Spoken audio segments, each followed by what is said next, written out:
Suscríbete a nuestro canal cliqueando en el botón rojo y en la campanita de activar todas las notificaciones para no perderte ninguno de nuestros programas e investigaciones exclusivas.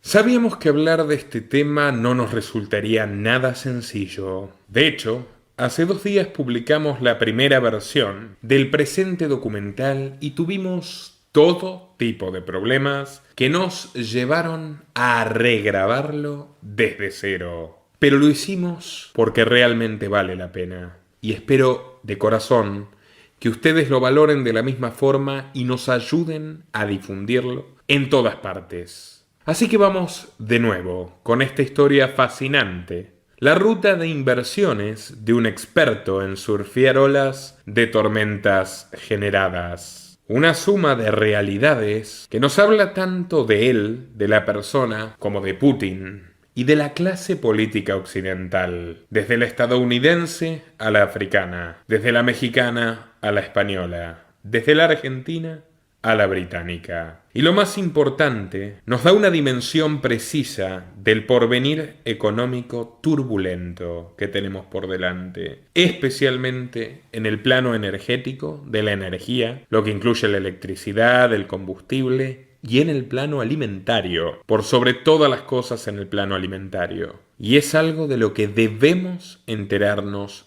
todos los habitantes del planeta, sin excepción. Así que, con volumen mejorado para el disfrute de nuestro público, vamos de vuelta.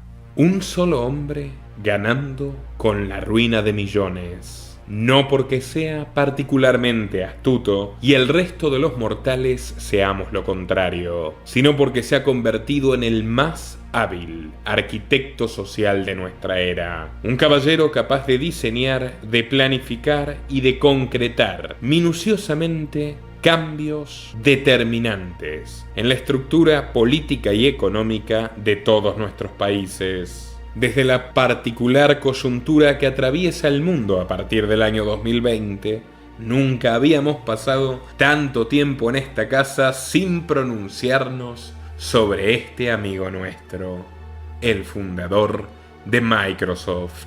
Bueno, podríamos decir que también un activista progresista en toda regla. Pero hoy nos toca abordar otra faceta, concretamente su pulcra estrategia de inversiones y mucho más en torno al conflicto de Europa del Este entre Rusia y Ucrania. Y esto porque Bill Gates se constituye como uno de los principales triunfadores en términos de ganancias. Y sus movimientos particulares dicen muchísimo, de la feroz crisis económica que comienza a extenderse como una onda expansiva por todos los rincones del planeta. Por supuesto, como no podía ser de otra forma, en este trágico escenario también existe un guión, una hoja de ruta previa donde el magnate estadounidense escribió algunos de sus más sombríos episodios. Así que dale like a este video para que YouTube lo recomiende a más gente mientras tú lo estás viendo y prepárate para un contundente resumen que repercute en forma directa en el plato que hay sobre tu mesa cada día y en el calor de tu hogar, que ya lo verás, muy pronto puede convertirse en una gélida brisa invernal. Como es de público conocimiento, desde febrero las tropas rusas arrasan los hogares ucranianos impiadosamente. Casas incendiadas, civiles ejecutados en las calles, bombardeos en hospitales de niños, traiciones sórdidas, como la de Putin y Zelensky habilitando corredores humanitarios para luego destruirlos, generando pánico en millones de personas varadas a su merced. Ataques minuciosamente calculados como el que perpetró Rusia contra la planta nuclear de Zaporilla, azuzando el profundo trauma colectivo del desastre de Chernobyl y intentando forzar a los ucranianos, al pueblo invadido, a rendirse en forma incondicional. Sin embargo, no lo han logrado. Pese a que ciudades como Mariupol estén soportando un asedio que rememora al milenio oscurantista del comunismo feudal. A la Edad Media no hay comida, no hay agua, no hay medicamentos. Los pocos ancianos que sobreviven lo hacen rezando de rodillas por la supervivencia de los más jóvenes. Mientras los niños desfallecen deshidratados bajo los escombros del horror. El incesante ataque de pueblos y ciudades ha provocado una de las mayores crisis de refugiados del siglo XXI, con más de 2,5 millones de ucranianos expatriados que se están repartiendo desordenadamente por el resto del viejo continente, cada vez más amenazado por la autocracia rusa. Tiembla Finlandia, tiembla Suecia, tiembla Polonia y ni que hablar Alemania, España, Inglaterra, en todo lo referente a la energía y alimentos, pero también a la seguridad y a la defensa, ya que los funcionarios de Putin, lejos de calmar las aguas, repiten como un mantra la posibilidad de una tercera guerra mundial. Y en la cumbre de su propaganda alarmista, difunden spots donde simulan la hecatombe nuclear con la que podrían arrasar Berlín en 106 segundos, París en 3 minutos y Londres en menos de 4. Lo que estamos viendo con nuestros ojos día tras día es que Putin ha aprendido fielmente de quien él mismo denominó como uno de sus consultores favoritos, el criminal de guerra alemán-estadounidense Henry Kissinger, que sin ningún esfuerzo de disimularlo considera a su cliente ruso como un verdadero genio de la geopolítica. Y desde 2014 viene anunciando buena parte de lo que sucedió. Ya tocará hablar de Kissinger y cómo ha logrado, por ejemplo, que sus tradicionales patrones, los Rockefeller, eviten que Rusia caiga en default, a cambio de aumentar su decisiva participación en la industria gasífera que les ha cedido el supuesto patriota de Moscú. Pero hoy no es Kissinger nuestro protagonista, ni tampoco Putin. Ambos ya tendrán sus respectivos documentales.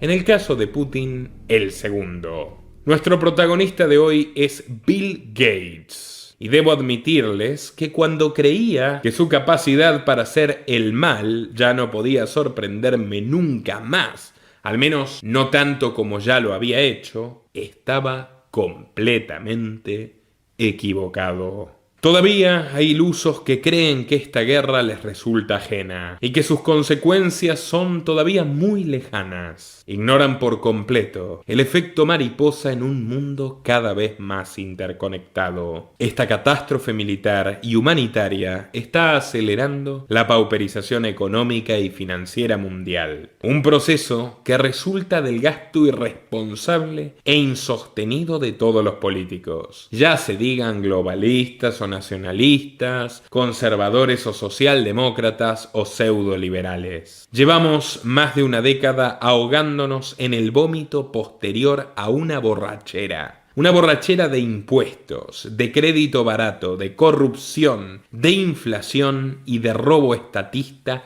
en todas sus formas. Y este fracaso ya irrumpió violentamente con la crisis de 2008. Intentó sin éxito camuflarse primero con, no sé si se acuerdan, la palabra que empieza con G, la G-A. Y luego terminó concretando la institución de un nuevo totalitarismo, de un socialismo tecnocrático, elitista y global, con bombos y platillos a partir de la sopa china. Cuando los banqueros y los emperadores tecnológicos que integran, por ejemplo, el Foro de Davos, decidieron suplantar un modelo insostenible, el de las viejas democracias que conocíamos, por uno mucho peor, que perpetúa y multiplica su concentración de poder. Más gobierno, menos libertad, mucho más vigilancia y adiós a la privacidad, más miedo y menos seguridad,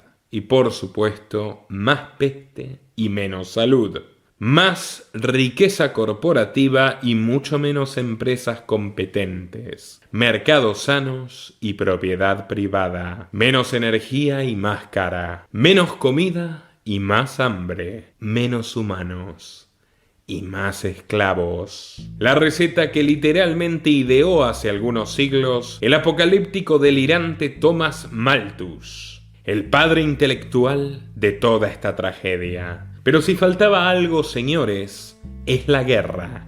Y esta guerra es un nuevo capítulo del gran reinicio. Mientras usted me escucha, en este mismo instante siguen aumentando los precios de los alimentos, los precios de los fertilizantes, que se han multiplicado por 5. Los del petróleo, los del gas, los del aluminio, los del paladio, mientras se devalúan agresivamente el dólar, el euro y por maniobras circunstanciales y deliberadas de la élite financiera, se están devaluando hasta el momento el Bitcoin y el oro. En otras palabras, nos están empobreciendo con una velocidad inusitada. Somos víctimas de un ataque coordinado por todos los poderosos y sus empleados. Muchas de las personas que iban a plantar y cosechar los cultivos de 2 megapotencias agrícolas, Rusia, una de las mayores del mundo, y Ucrania, apodada el granero de Europa, se han visto obligadas a abandonar sus hogares. Las tierras negras ucranianas están perdiendo temporadas cruciales de siembra y cosecha, y las sanciones a Rusia están aniquilando su producción de alimentos y también de energía, con una rapidez solo superada por la del genocidio soviético-estalinista de los años 20. Si faltara algo para completar la pesadilla, el segundo ejército más poderoso del planeta, o al menos lo que los grandes medios, tanto rusos como norteamericanos, nos querían hacer creer, es decir, el ejército ruso no logra su supuesto cometido. Está terriblemente estancado, mientras se especula desde mi punto de vista de manera bastante burda con presuntos trastornos físicos y mentales de su comandante en jefe, Putin. Esto significa que esta agonía ha de prolongarse, y una prueba de ello es una muy curiosa y podría decirse incluso suicida técnica defensiva que han implementado los ucranianos, o mejor dicho, los políticos ucranianos, para desesperación de todo su pueblo. Me refiero a que han inundado las planicies de Tierra Negra, una región que es literalmente la más fértil de todo el globo terráqueo, generando daños severos que no solo repercutirán en este año, y no solo en el siguiente y en el siguiente, cuanto menos en el próximo lustro, es decir, hasta 2027, se ha herido artificialmente a una de las principales fuentes de trigo del mundo entero. Todos los europeos y la mitad de los asiáticos, señores, llenan sus neveras y sus alacenas con productos rusos y ucranianos. Pero para peor, el resto de los grandes productores de comida del planeta, sin excepción, Estados Unidos, Brasil, Argentina, México, Colombia, por poner solo algunos ejemplos, necesitan de los fertilizantes y pesticidas de Rusia y Bielorrusia y de otros productos químicos producidos en Ucrania, como los sedientos necesitan agua. Y los precios de estos productos hackeados por la batalla militar y por la batalla económica se han multiplicado por 5. Repito, por 5.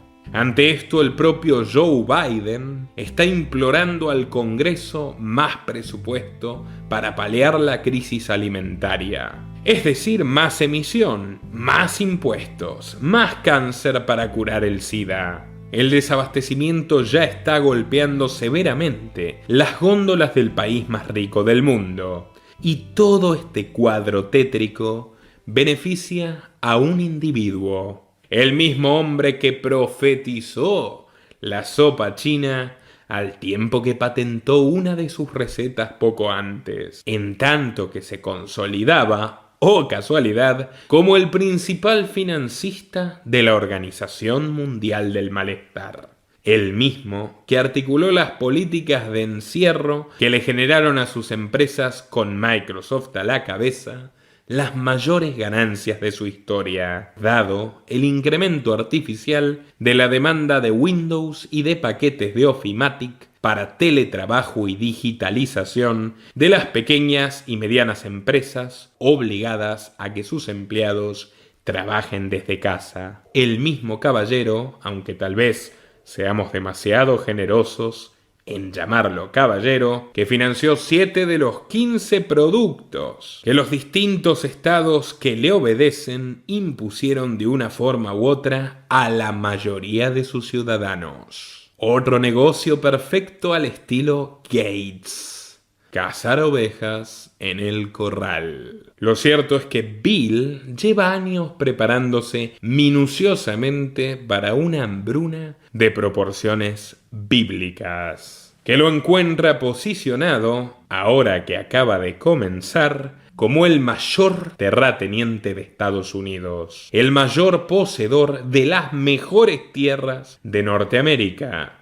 Y aunque casi nadie lo sabe, Bill Gates es también el principal magnate de la industria alimentaria del futuro inmediato. E insisto, nada de esto lo podemos separar de lo ocurrido en 2020. Es exactamente su continuación, su remake, mejorada o empeorada, depende de cómo quieran verlo. Los cierres forzosos dispararon los índices de desnutrición en todo el planeta. Hicieron quebrar a cientos de miles de empresas competitivas por la obligación política de bajar sus persianas. Generaron un caldo de cultivo óptimo, es decir, una cifra de desempleados mayor a la que jamás se había registrado en la historia universal, a tal punto que el director del Programa Mundial de Alimentos de las Naciones Unidas, es decir, el mismo proyecto de gobierno mundial que generó la catástrofe, ya había admitido en abril de 2020 que 820 millones de personas se iban a dormir con el estómago vacío, y que en los próximos meses, por primera vez en 80 años, 300.000 seres humanos,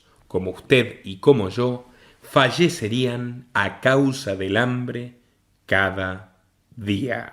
El sueño de Malthus, o del padre de Bill Gates y su amiga Margaret Sanger, los eugenesistas de los años 60, convencidos de que el mejor favor que podían hacerle a nuestra especie era podarla, recortarla. En palabras de Sanger, aniquilar a la basura humana. Y desde el 2020, vaya que está sucediendo. La indigencia ha incrementado un 20% mundial. Y esta pesadilla, insisto, acaba de empezar. Sin más, hace 5 días, Gates advirtió que lo peor de la tragedia todavía está por verse. Y los sufridos habitantes de Shanghái son testigos de que una vez más el filántropo de gafas parece estar en lo cierto. Mientras usted está mirando este video, en China, sí, otra vez, en China, se aplican limitaciones feroces a la libertad de movimiento bajo el pretexto de una nueva receta de la sopa homónima, siendo este el más cruel de todos los experimentos concretados en dicha nación. Por cierto, China, o mejor dicho el Partido Comunista Chino, posicionado como el gran vencedor de la contienda entre Rusia y Ucrania, aunque irónicamente hoy en su ciudad más poblada, Shanghái, en su mega urbe portuaria, 15 millones de personas lloran y gritan rogando comida. Desesperados desde su prisión domiciliaria, a la cual no llegan los productos básicos y de la cual no pueden salir porque, ya se los dije, tienen prohibida la circulación. Mientras en el principal puerto del mundo, el suyo, se agolpan 500 barcos a la espera de descargar mercaderías, muchas de las cuales se pudren, mientras miles de contenedores se apilan inútilmente. Las consecuencias geopolíticas ya están a la vista de todos. Se están suspendiendo importaciones, otro gran problema para América Latina, cuyo principal cliente es China, muy por encima de Estados Unidos y a Europa incluso sumados. Entre la guerra y el bicho, los costos del Programa Mundial de Alimentos crecieron 71 millones de dólares al mes. Y esto no ha sido suficiente para evitar tener que reducirle las raciones diarias a sus apenas 3.8 millones de personas asistidas. En otras palabras, tenemos 1.000 millones de indigentes, en gran medida gracias a la ONU. Pero ellos solo ayudan a 4 millones de esos 1.000, y aún así, esta es una frase literal del director: les quitaremos comida a los hambrientos para dársela a los famélicos. Funcionario que, para sorpresa de nadie, fue becado hace más de una década en la fundación de nuestro protagonista. Puestos en contexto de este lento holocausto, gradual, como los famosos tormentos de la antigua China, valga la redundancia, procederemos a explicarles cómo Bill Gates se vincula en forma directa con la cleptocracia de Vladimir Putin, con Putin en persona y con esta crisis bélica que está concretando su sueño maligno de dominar a una humanidad que se extingue hora tras hora. Así que abordemos la primera pregunta: ¿cómo Bill Gates desembarcó en Rusia? La caída del comunismo soviético, en rigor, no fue ni esperada ni buscada por la élite estadounidense, que durante 70 años sacó el máximo partido de su existencia. Nos hemos cansado de señalarles que detrás de Hitler, Stalin y Roosevelt se posicionaron los mismos banqueros inescrupulosos de Wall Street e industriales americanos como Henry Ford, entre muchos otros, seducidos por la creación de enormes mercados cautivos que, controlados por gobiernos fuertes y autoritarios, se constituían como clientes monopólicos de las empresas que apoyaban a sus regímenes, erradicándoles la competencia, si es necesario, a tiros. Y esta dinámica por la cual se llegó a la Segunda Guerra Mundial está perfectamente documentada en la trilogía del catedrático de la Universidad de Gotinga, Anthony Sutton. Y esta dinámica también dio paso a Bretton Woods y, si se quiere, al gran reinicio del siglo XX. Continuando luego con la Guerra Fría, en la cual Washington y Moscú se repartieron en dos, el globo terráqueo librando batallas en suelo ajeno, nunca en el propio, nunca agredieron sus respectivos territorios y poblaciones, y en cambio establecieron 1001 acuerdos de conveniencia mutua. Pero el socialismo, como bien advirtieron Frédéric Bastiat y más tarde Ludwig von Mises, caería por su propio peso. Y ante el desenlace fatal del modelo soviético, que comenzó a vislumbrarse en los años 80, comenzaron las visitas de nuevos lobistas occidentales, deseosos de obtener algún provecho del quiebre del sistema. La famosa perestroika de Gorbachov y la primera comitiva, sobre texto del Congreso Judío Mundial, que asistiría a presos políticos en Rusia, llegó integrada por Edgar Bronfman, presidente del lobby, su asistente, el joven Jeffrey Epstein,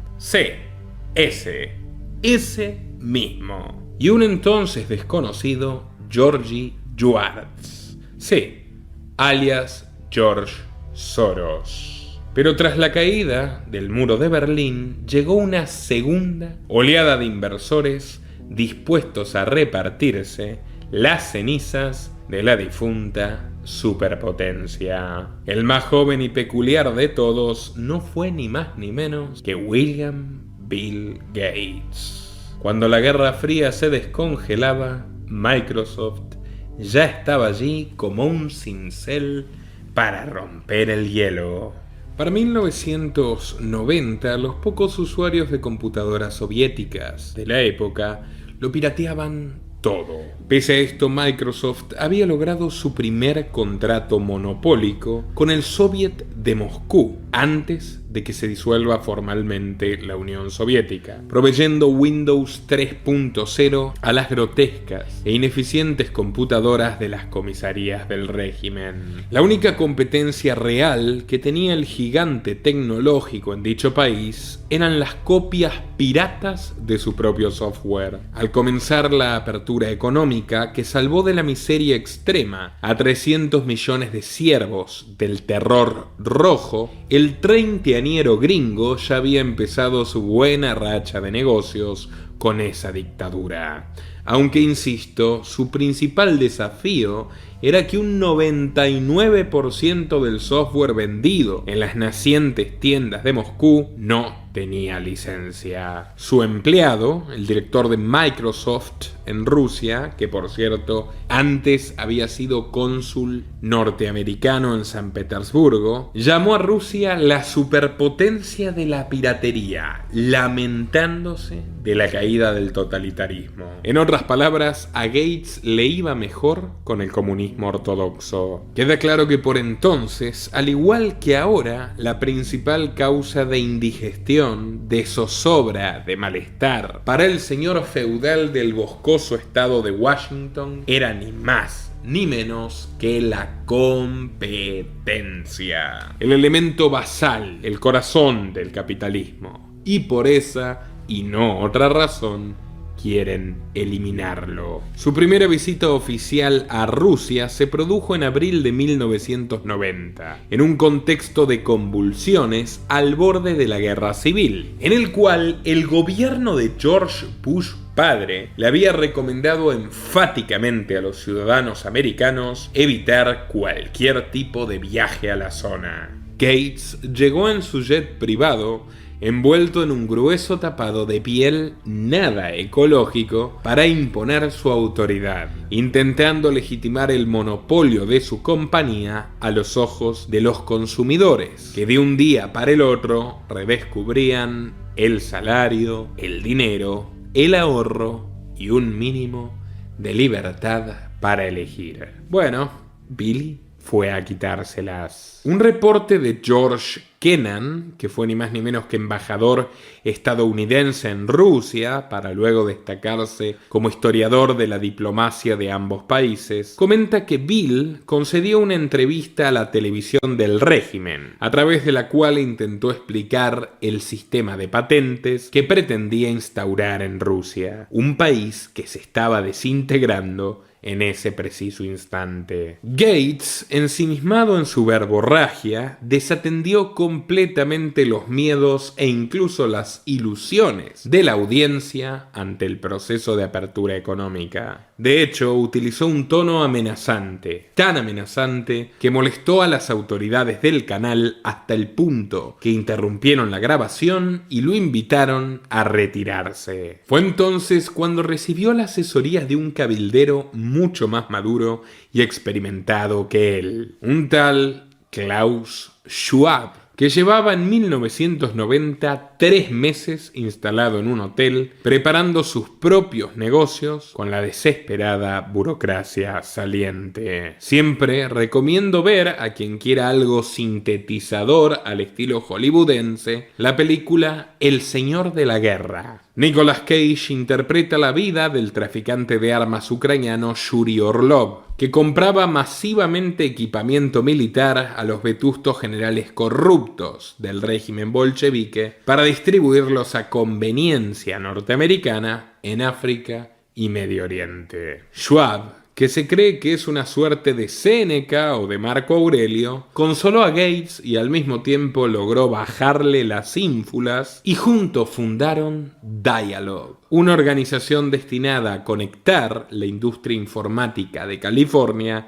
con Rusia, bajo el activo patrocinio del Foro Económico Mundial. En 1993, la oficina de representación de Microsoft se mudó del modesto apartamento que ocupaba a un edificio moderno enteramente construido para la sede de la compañía. Y así surgió la primera filial de Microsoft en Moscú, cuya principal misión era hacer valer sus abusivas licencias corporativas. ¿Cómo? Contratando a un ejército de abogados y sobornando a funcionarios clave de punta a punta de la inmensa nación euroasiática. Entre estos últimos, el entonces director de negocios de la alcaldía de San Petersburgo, cuyo poder real superaba con creces al del alcalde Sobchak. Me refiero, señores y señoras, a Vladimir Vladimirovich Putin. Como relaté en mi documental biográfico sobre Putin, el largometraje más visto del mundo hispano sobre la materia, Putin se convirtió en un auténtico zar de la economía nacional, a partir de su pequeño puesto en San Petersburgo, por el cual absorbió, en el medio del caos, el control del principal puerto de Rusia, administrando operaciones tan diversas como la instalación de fábricas de Coca-Cola, el tráfico de mujeres, los permisos para escuelas privadas, todo, absolutamente todo, pasaba por la oficina de Putin o la de sus subordinados. Putin impulsó personalmente las políticas restrictivas de Bill Gates y en 1995 fue uno de los consultores ejecutivos de la Ley de Investigaciones Operativas, que le otorgó al servicio secreto ruso, el FSB, la autoridad para monitorear por orden judicial todas las comunicaciones privadas, desde la correspondencia postal hasta las llamadas de teléfonos celulares y los mensajes de correo electrónico. Y todo esto con un solo proveedor, que era Microsoft. Un pulpo que extendía sus tentáculos por todos los rincones de la administración alcohólica de Boris Yeltsin. Rumores que no he logrado cotejar sostienen que de hecho Gates le mandaba a menudo botellas de los mejores whiskies escoceses al entonces inquilino del Kremlin. Pero bueno, volvamos a los hechos probados. Tras su traición a Anatoly Sobchak, Putin fue premiado precisamente con el comando de las FSB, esta fuerza de inteligencia que reinventaba a la KGB, aquella agencia de espionaje a la cual el propio Putin perteneció y que le enseñó en su juventud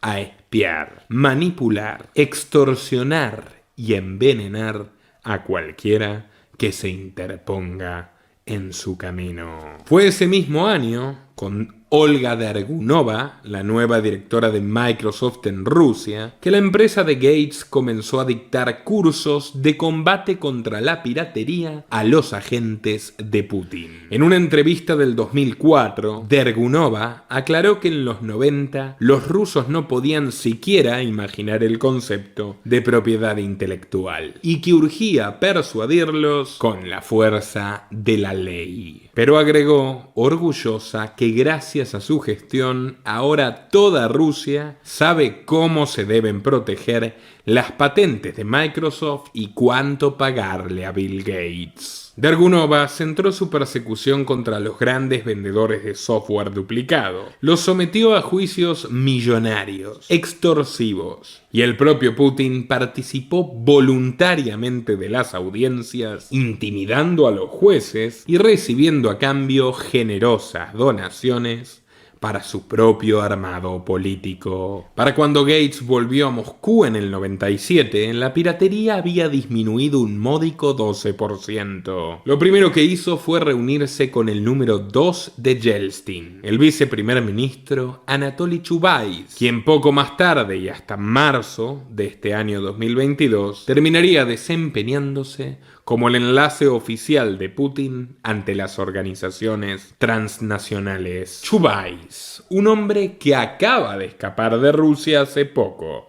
Tomen nota. Luego de ver a Chubais por primera vez, Gates visitó al gobernador del Banco Central, Sergei Dubanin, y cerrando un acuerdo de $65 millones estadounidenses anuales, se hizo acceso a la información del banco más grande del país, Sberbank, un contrato que ha sido revalidado 27 veces y que sigue vigente pese al supuesto cese de ventas a privados declarado por Microsoft a la prensa el pasado 4 de marzo. Según mis fuentes en Moscú, no hay una sola oficina de Microsoft que haya realmente cerrado sus puertas en el país. Pero bueno, si hay alguien en Rusia, ya nos puede contar si esto es así o no en los comentarios. Obsesionado por ampliar su imperio, Gates se encontró personalmente con Putin e insistió en que el problema de la piratería era muy grave y que su solución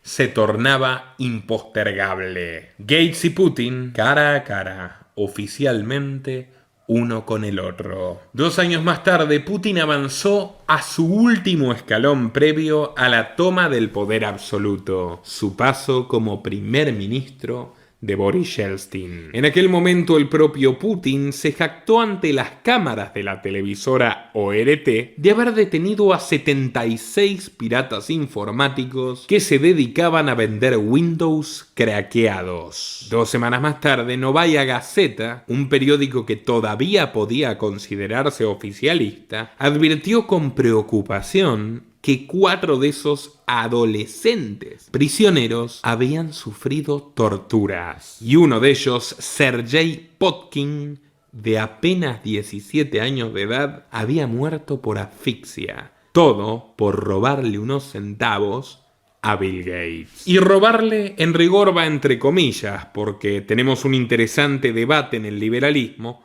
sobre la propiedad intelectual y las patentes. Yo particularmente estoy en contra. Me parece que el abuso de las patentes es la antítesis de la propiedad privada. Pero bueno, en todo caso, quien quiera enterarse sobre las distintas posturas al respecto, puede ir a nuestra Academia Libertaria. Sigamos. Del otro lado del océano, el humanitario emperador de los sistemas operativos reía feliz con su íntimo amigo, el presidente Clinton, diseñando juntos el nuevo orden del mundo libre. Como hemos recordado en diversos informes, la relación de Vladimir Putin, ya presidente de Rusia por primera vez, con el mandatario republicano George Bush era francamente inmejorable. Amigos íntimos, casi novios. La primera persona en llamar a Bush tras los atentados del 11 de septiembre fue Putin. La segunda,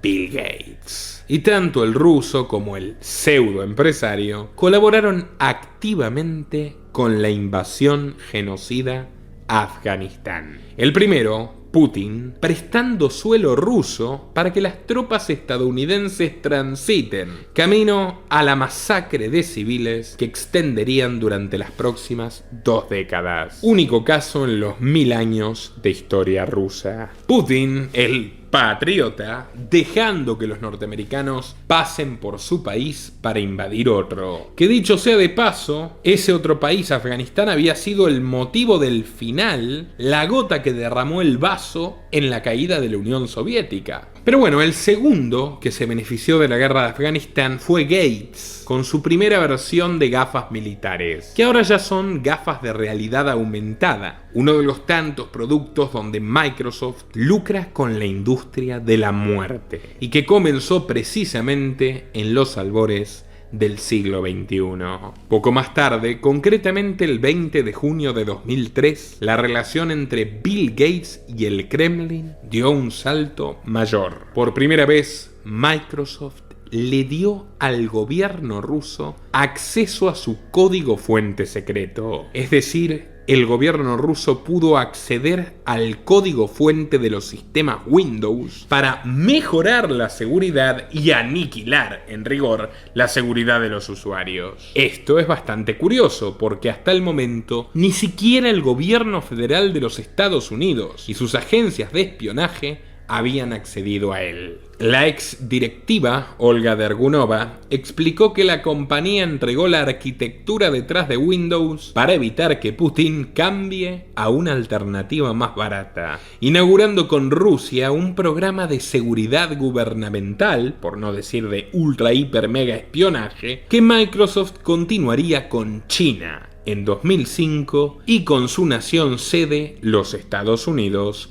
recién en 2008. Para peor, Parte de este acuerdo incluyó un apartado confidencial de Microsoft con la Agencia Federal de Comunicaciones e Información Gubernamental, antigua rama de la KGB, un equivalente a la National Security Agency de Estados Unidos, la que más adelante denunciaría a Edward Snowden. Novaya Gazeta denunció que el trato secreto entre Putin y Gates incluía espiar a través de Windows a los periodistas críticos del régimen, lo que efectivamente se terminaría convirtiendo en una herramienta clave para localizar y asesinar a una de las más valientes cronistas del Novaya, Anna Politkovskaya, opositora ejecutada ante sus hijos pequeños. En una entrevista concedida al Financial Times de sus amigos los Rothschilds, el tirano Putin afirmó que Bill Gates le había dado al mundo una muestra de su inteligencia superior confiando en Rusia.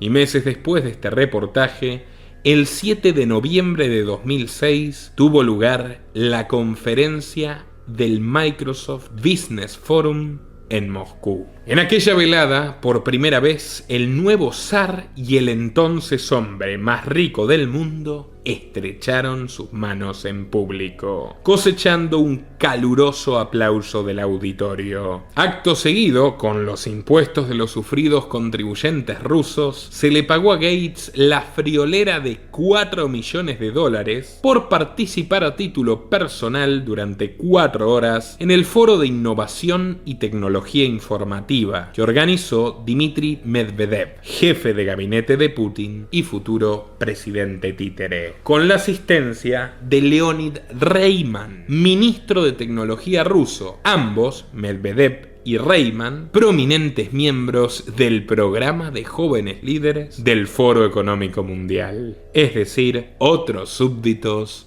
de Klaus Schwab. En línea con las negociaciones que ya estaban concretando en España de la mano del socialista Rodríguez Zapatero y en la provincia de Buenos Aires con el peronista Daniel Scioli, Bill Gates pactó la conexión de Internet de todas las escuelas de Rusia. Y al igual que Soros logró, con el apoyo de Sobchak, Chubais y Putin, la reforma del sistema educativo soviético en el año 94, Gates se comprometió a supervisar el proyecto de educación informática de Medvedev y Reiman. Como fruto del nuevo contrato nació la Universidad Tecnológica Internacional, la escuela de alta tecnología rusa, donde se educaron todos los altos mandos encargados de reprimir brutalmente e incluso desaparecer manifestantes en las recientes protestas de Kazajstán. Reiman, el ministro putinista más cercano a Gates y a Schwab, era el mismo sujeto que el 25 de julio del 2000, pocos meses antes de que asumiera Putin la presidencia, emitió la orden número 130 que le permitía al Kremlin espiar las transmisiones de Internet de sus ciudadanos sin necesidad de orden judicial, es decir, a voluntad del presidente. Un experimento pionero que increíblemente se le adelantó por 1 año a la Patriot Act del propio Bush y por muchos al proyecto Prisma continuado por Obama, en el que Microsoft también jugaría un papel protagónico. A partir de entonces desapareció para siempre la posibilidad de mantener una navegación verdaderamente privada o una correspondencia segura dentro de Windows, al menos en cualquiera de las 11 regiones de la Federación Rusa. No deja de ser curioso que esta misma ley haya facilitado que hoy, con el contexto de la guerra, el gobierno de Putin bloquee Instagram y Twitter, pero nunca Microsoft. Según el analista político Boris Vishevsky, el señor Reiman es uno de los más íntimos de Putin, uno de los funcionarios que durante su etapa de San Petersburgo oficiaba como nexo entre la mafia y él, un hombre que lleva el virus de la corrupción en lo más hondo de sus venas. A finales de 2011, la Fiscalía de Frankfurt acusaría a Reimann y a su abogado Jeffrey Galmond de participar en un plan de lavado de dinero proveniente del tráfico de personas en la década de 1990, que involucraba al banco Commerzbank de Alemania. El otro interlocutor favorito de Gates, Medvedev, era considerado un chico tech, amante de la tecnología de último modelo, que cuando sustituyó simbólicamente a Putin en 2010 terminaría embarcándose en una gira personal por Silicon Valley en busca de consejos para establecer un centro tecnológico similar apodado Inogrod en las afueras de Moscú. Mientras tanto, Putin ejercía el poder real desde el cargo de primer ministro nuevamente. La recepción de Medvedev en San Francisco estuvo a cargo del gobernador de California, el mismísimo Arnold Schwarzenegger, el más progre de todos los republicanos. Posteriormente, visitó a Gates, pasó por Apple y por Twitter. El itinerario de Medvedev incluyó reuniones con ejecutivos de Cisco y Google. Esta visita tuvo el objetivo de mantener la férrea amistad entre la Rusia putinista y los Estados Unidos, que comenzaban la era Obama. La propuesta se llamó, atentos, redoblen los tambores, Rusia Reset. Sí, el reinicio de Rusia. Y vuelvo a subrayar que tanto Putin como Medvedev son amigos íntimos de quien ahora nos vende el Great Reset mundial, el gran reseteo, Schwab. ¿Saben quién fue la maestra de ceremonias? La encargada de inaugurar el evento. Bueno, la secretaria de Estado Hillary Clinton, a quien luego se vio acompañada por su sonriente financista de la Clinton Global Initiative para la imposición del feminismo y las políticas de aborto y antinatalidad. Una tal Melinda Gates, por entonces la esposa de Bill. Ambas patrocinaron y presentaron el evento del gran abrazo entre Rusia y Estados Unidos, el reset de los antiguos rivales. Hillary blandió un botón rojo de plástico que decía Reset, presentado por Sergei Lavrov, el mismo canciller que hoy en 2022 se encarga de amenazarnos a todos con el aniquilamiento nuclear de la vida en la Tierra. Parte del reinicio ruso fue la creación de Skolkovo, un enclave industrial cerca de Moscú a imagen y semejanza de la Sion Tecnológica de Mountain View, California. La idea era alentar a las empresas norteamericanas a que ayuden tanto con tecnología como con expansiones, a cambio de privilegios que limiten a sus competidores y secuestren a los compradores rusos. En este contexto comenzaron a develarse las conexiones secretas entre Hillary Clinton, la Fundación Clinton, y Viktor Vekselberg, un misterioso magnate ruso que es amigo personal y protegido de Putin. Directivo de finanzas durante un tiempo de Rusia Unida, es decir, el tesorero del partido, y dueño de Renova Group, una corporación con tentáculos en el sector de aluminio, del petróleo, de la energía y de las telecomunicaciones. Los cuatro regulados directamente por Putin. Vekselberg fue el encargado de coordinar el futuro proyecto de Skolkovo, pero la empresa estrella de estas inversiones fue ni más ni menos que Microsoft. El entonces CEO, designado por Gates, Steve Ballmer, firmó un extenso memorándum de entendimiento con Vekselberg, el oligarca futurista. Un estudio publicado por el Government Accountability Institute detalló que unos 30.000 trabajadores seleccionados por el equipo de Gates se desempeñaban en este polo geek ruso bajo un estricto control gubernamental. Ahora, señores, esta historia espectacular sobre la hermandad oculta entre los Clinton y Rusia se prolongará en nuestros próximos documentales, que le dedicaremos tanto a los Clinton como al gobierno de Vladimir Putin. Pero ahora quiero que comprendan la magnitud del contrato con Microsoft en 2010. Microsoft volvió a entregar sus nuevos códigos privados, esta vez a las Fuerzas Armadas y de Seguridad en su conjunto. Ayudó a Rusia a desarrollar criptografía y armas informáticas de máxima calidad que son las mismas que actualmente los hipócritas medios occidentales y la propia Casa Blanca señalan como disparadoras de una guerra informática global, que podría dar lugar al tercer evento de pánico planificado por el Foro de Davos, el Cyber Polygon, o Gran Apagón de Internet, cuyo simulacro, similar al evento 201 que presagiaba la sopa china, se llevó adelante en Rusia. Sí, señores, en Rusia.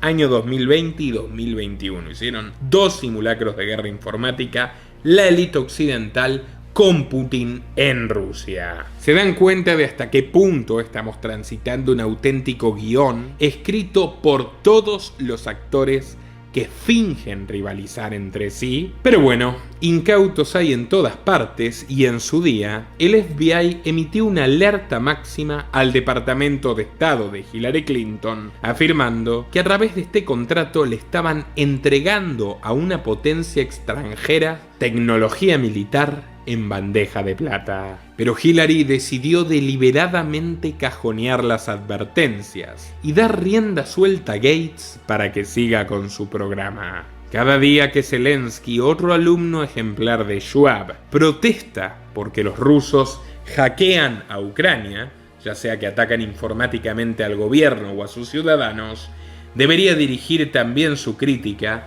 al billonario que se disfraza de salvador del mundo y a la pareja que domina los destinos de Estados Unidos hace 30 años. Como última prueba del delito de alta traición en el que incurrieron tanto Hillary como Bill Gates, solo 2 meses después de la alianza sellada por Medvedev y Obama, se hizo evidente que las advertencias policiales no eran temores infundados. El FBI reveló la existencia de 11 espías rusos durmientes que habían vivido en forma encubierta en los Estados Unidos desde comienzos de los 2000. En la jerga de espionaje eran ilegales, que tras un perfecto entrenamiento y la falsificación de identidades se hacían pasar por ciudadanos americanos de los suburbios, que trabajaban y criaban a sus niños cerca de Boston, New York y Washington. En 2009, en la antesala del acuerdo, se descubrió que el FSB de Rusia, la inteligencia putinista, les recordó a estos agentes a través de un mensaje encriptado que busquen y desarrollen vínculos en los círculos políticos y envíen información inmediata. 10 de los acusados se declararon culpables en julio, y el 11º había huido a Chipre y aparentemente escapó de regreso a Moscú como en una película de la Guerra Fría. Los otros espías no se quedaron en Estados Unidos, ni fueron a la cárcel de Guantánamo. No corrieron la suerte que quieren que corra el heroico Julian Assange muriendo en prisión. No, fueron devueltos a Rusia. Literalmente, por increíble que parezca, fueron devueltos a Putin. Obama tomó a los espías y los intercambió en el aeropuerto de Viena a cambio de 4 traidores condenados por trabajar como informantes de la CIA detrás de la cortina de hierro. En fin. Putin se reunió con los espías deportados y cantó con ellos a viva voz. Brindaron juntos y ustedes se preguntarán, ¿qué tiene que ver Bill Gates con todo esto?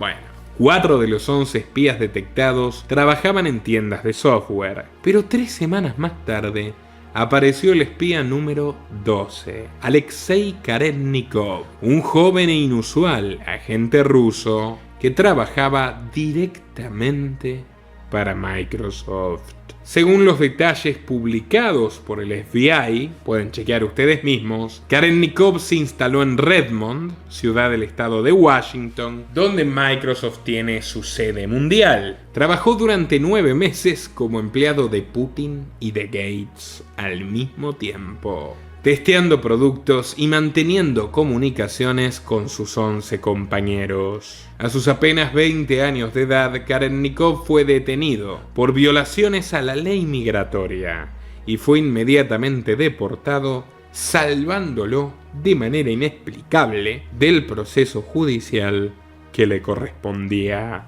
Recién tras subirse a un avión, un oficial del FBI actualizó su perfil, indicando que Karennikov operaba para Neobit, una pequeña corporación rumana cuyo único cliente era el Ministerio de Defensa ruso. Ningún directivo de Microsoft fue llamado a declarar por la extraña e ilegal contratación de este muchacho. En cambio, el detective que investigó el caso fue pasado a retiro prematuramente a la edad de 43 años. En lo que refiere a la represión interna, la alianza con Microsoft se fue volviendo cada vez más potente. Pese al discurso ecologista de Bill Gates, repetido hasta el hartazgo desde principios de los 90, en septiembre del 2010, policías rusos vestidos de civil llegaron a la sede de Baikal Environment Wave, una ONG ambientalista que denunciaba las políticas contaminantes de Putin, y sin mediar palabra inmovilizaron al guardia de seguridad,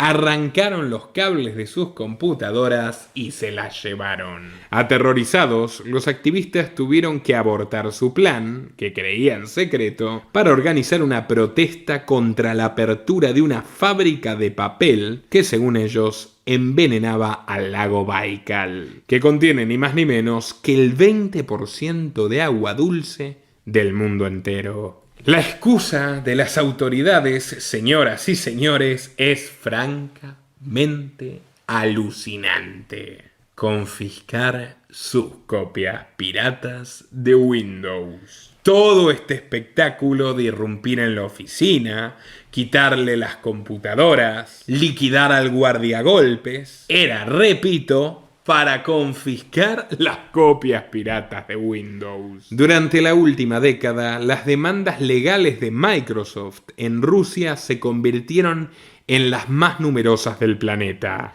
sirviendo como excusa al Kremlin para librar decenas de allanamientos y redadas contra disidentes, periodistas e incluso turistas. Cuando en la ciudad de Samara la policía incautó computadoras de 2 diarios críticos, el editor Sergei Kurtadisev afirmó que sin la participación de Microsoft, estos casos penales contra periodistas no existirían. El gobierno de Putin usa Windows para encubrir el exterminio de nuestros derechos civiles. Organizaciones de derechos humanos de Estados Unidos y el Cato Institute, think tank libertario, pidieron explicaciones a la firma de Bill Gates por esta abominable práctica. La respuesta que recibieron fue ni más ni menos de los abogados de Microsoft en Rusia, respaldando firmemente a Putin en su lucha contra la piratería y ratificando que ellos, los cuasi monopolistas de los sistemas operativos en el globo terráqueo,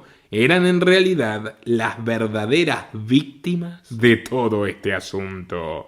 El chiste se cuenta solo. El caso es que este pacto criminal entre el rey de Silicon Valley y el jerarca del Kremlin estaba cobrando demasiada notoriedad pública. Para disipar la fuerte controversia, en los próximos años se mantuvieron todos los contratos, pero ya sin las obscenas muestras de afecto del pasado. Tras la invasión a Crimea en 2014 y el giro copernicano del discurso occidental frente a Rusia, para 2016 el Kremlin contestó con una sobreactuada campaña que juraba librarse de toda corporación extranjera que resulte peligrosa para sus intereses. Algunas oficinas gubernamentales se depuraron de parte del software extranjero, comenzando con el reemplazo de Windows por productos rusos. No obstante, no solo que Microsoft no cesó sus operaciones, y mucho menos disminuyeron sus ganancias en Rusia, sino que también se aprovechó de esta nueva circunstancia. Otra casualidad sospechosamente oportuna para Bill Gates. En enero de 2016, Roskomnadzor, el regulador de telecomunicaciones de Putin, comenzó una batalla legal para bloquear la red profesional LinkedIn, asumiendo que no respetaba la privacidad de sus usuarios. Rusia quejándose por la privacidad de los rusos.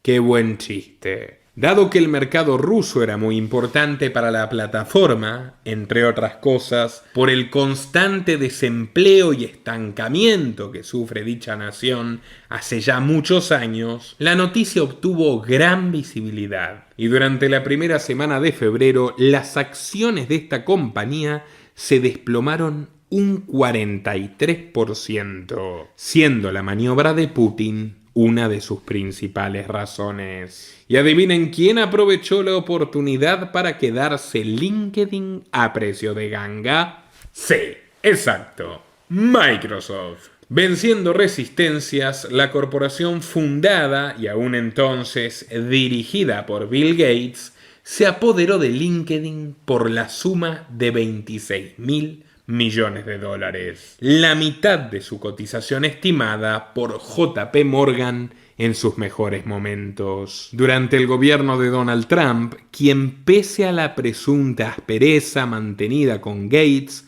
multiplicó drásticamente las compras militares a Microsoft, salió a la luz otro dato increíblemente revelador. En 2019, el portal investigativo Open Media se dio la tarea de examinar algunas de las fotografías oficiales publicadas por la oficina de prensa de la presidencia rusa, y se percataron de que Vladimir Putin aún tenía instalado Windows XP en sus computadoras personales. Año 2019.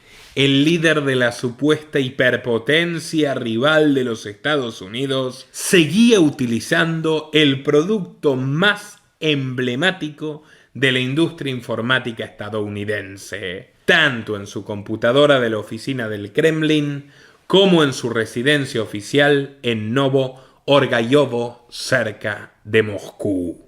No hay que ser un genio para darse cuenta de la magnitud de que el dueño del arsenal nuclear más grande del planeta, el presidente de Rusia, confíe directamente sus comunicaciones, sus documentos, su información privada a Bill Gates. La élite globalista y el Estado ruso fueron y son sinónimos perfectos. Abran los ojos de una vez, borregos putinistas. Suma y sigue. Naturalmente, en 2020, Microsoft le dio equipamiento gratis a su amigo Putin para combatir el bicho, mientras el común amigo Schwab hacía jugosos negocios con la Sputnik de Putin y, como es habitual, se declaraban mutuamente su amor en público. Querido amigo, hace 30 años que tengo el gusto de frecuentarte,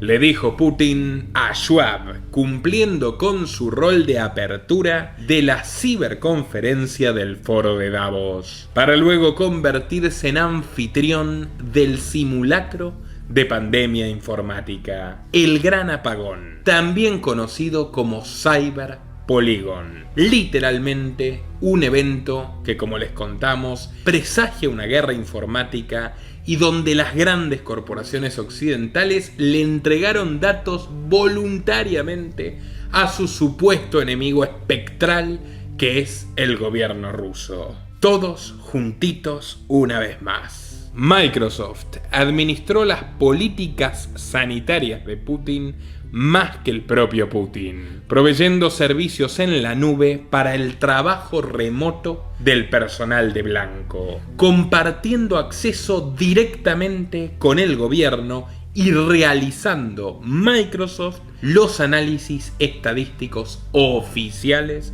para las instalaciones hospitalarias. Putin y Gates se unirían una vez más en, atentos a esto, COVAX, la alianza global de lo que todos sabemos. Concluyendo esta primera etapa, tras una ardua investigación, hemos dejado en claro, hemos demostrado suficiente evidencia de que Vladimir Putin es uno de los socios indispensables de Bill Gates, a la altura de Xi Jinping y muy por encima de pingües empleaduchos serviles, como el sumiso López Obrador, como Trudeau, como Macron, Lula da Silva, Pedro Sánchez o todos los presidentes norteamericanos, con la excepción de ese que dio el paso al otro lado del mostrador, el eterno Bill Clinton. Así que pasemos a la segunda etapa de este documental, que responde a la pregunta sobre cómo Bill Gates se posicionó minuciosamente, artesanalmente, para fortalecerse a partir de esta guerra. Y en primera instancia, la respuesta es obvia: la guerra informática, tal y como reza el comunicado del 7 de abril de 2022, firmado por Tom Bird, vicepresidente corporativo de seguridad de Microsoft. La firma de Gates ha tomado partido en el conflicto militar cibernético en supuesta defensa de Ucrania, neutralizando potenciales ataques rusos realizados en parte con la tecnología provista años antes por Microsoft a Rusia. Como dice el refrán, hay que poner huevos en todas las canastas. Sobra decir que los gastos de esta operación escudo son sufragados por los exprimidos pagadores de impuestos de los Estados Unidos, como este servidor. Es parte del paquete de ayuda económica de la administración Biden al gobierno de Zelensky. Todo esto es minucia, mínimo absoluto, en comparación a lo siguiente. Desde el comienzo de la invasión, el military complex norteamericano, es decir, el sector militar y armamentístico de la industria pesada, ha multiplicado por 8 su actividad. Y a Microsoft le tocó un jugosísimo contrato hace apenas 3 semanas, $22.000 millones del gobierno de Biden para dotar de cascos HoloLens, que incluyen los famosos lentes de realidad aumentada, tanto a los soldados norteamericanos como a los soldados ucranianos. Al mejor estilo de los Rothschilds, Bill Gates presente en los dos bandos. Este contrato trajo el récord histórico de ganancias en ventas militares en la muy larga historia de la relación comercial entre Microsoft y el Departamento de Defensa del país del norte. No obstante, desde el escándalo suscitado por su implicancia en la crisis de 2020, sumado a su estrecha amistad con el fallecido traficante de niños Jeffrey Epstein, Gates ha tomado distancia simbólica de Microsoft, siendo desvinculado del directorio pese a conservar uno de sus principales paquetes accionarios. Por más impunidad que su dinero pueda comprar, Gates se ha convertido, según la encuestadora Sundance, en el personaje público más repudiado de los últimos años. Él mismo se ha quejado hace apenas una semana, en una entrevista concedida al ciclo Today de la cadena estatal británica BBC, de que no puede salir a la calle tranquilo porque la gente lo insulta con frenesí.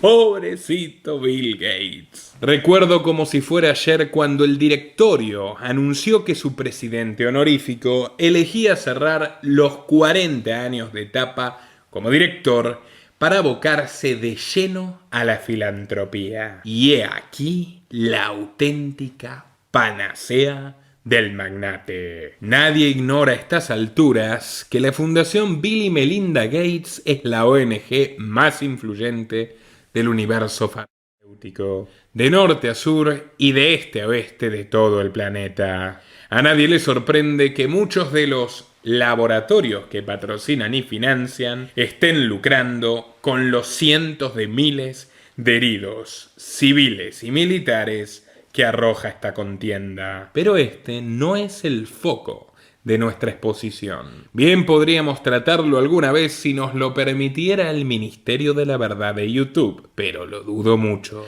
Así que debemos abordar el tercer motivo de la alegría, de la algarabía, de la fiesta económica que esta nueva tormenta generada, esta nueva tragedia artificial le produce al señor Gates. La crisis energética y alimentaria. Pero te lo contaremos solo si tú, sí, tú que me estás mirando, nos haces saber que realmente quieres enterarte de ello. Tenemos demostrado y perfectamente documentado cómo Bill Gates construyó paso a paso un gigantesco imperio alimenticio, gracias a la información privilegiada entre otros proveedores provista por Putin, y con socios cruciales que lo vinculan tanto a la oligarquía rusa como a la ucraniana y al más íntimo entorno de Volodymyr Zelensky. Los tentáculos de Gates van mucho más allá de las semillas transgénicas, también los hipermercados, uno que apuesto, te aseguro que habrás conocido alguna vez, más los ferrocarriles que transportan comida y algunas de las cadenas de hamburguesas y de las marcas de alimentos más conocidas del mundo. Sin lugar a dudas, has comido o estás comiendo productos de Bill Gates y no lo sabes. Y lo peor, no tienes ni idea de lo que planea hacer con tu comida. Te contaremos todo esto en un nuevo programa, pero si nos ayudas a que este supere las 100.000 visitas, dejando tu comentario aquí abajo y compartiendo en cada una de tus redes sociales, WhatsApp, Telegram, Twitter, Facebook, la que uses, da igual. Difunde el link de este video en tus perfiles y grupos, dale like para que YouTube lo recomiende a más gente. Y si puedes, solo si puedes y quieres, contribuye económicamente para que este proyecto periodístico de absoluta independencia siga siendo viable. Desde tan solo $2 mensuales, desde los links que figuran en la descripción o en el comentario destacado, o desde la propia opción unirte de YouTube, puedes ayudarnos a continuar con nuestra labor, que depende exclusivamente de ti. Así que a compartir esta verdad que no quieren que se sepa, y asegúrate de estar suscrito a nuestro canal para no perderte la segunda entrega de este documental revelador, que no encontrarás en ningún otro sitio. Antes de irte, te recomiendo mucho nuestro informe sobre el Banco de los Bancos Centrales, el megabanco secreto de la élite global, del cual te aseguro que nunca has oído hablar, y que tiene su propia policía, sus propias ambulancias, inmunidad diplomática y legal absoluta en todo el planeta, y que sin que lo sepas decide sobre si mañana tus ahorros seguirán siendo tuyos o suyos. Así que video recomendado estará también en la pantalla final para que puedas verlo. Te aseguro que no te defraudará. Ahora sí, sin más, me despido por el momento y nos veremos en una próxima ocasión. Nuestro trabajo depende de tu apoyo. Para que siga siendo posible, realiza tu donativo desde tan solo $2 por mes a través de Patreon, en los links que están en la descripción o en el comentario destacado. También podés hacerlo a través de la opción Unirte de YouTube, y si estás en Argentina, con el medio de tu preferencia a través de Mercado Pago.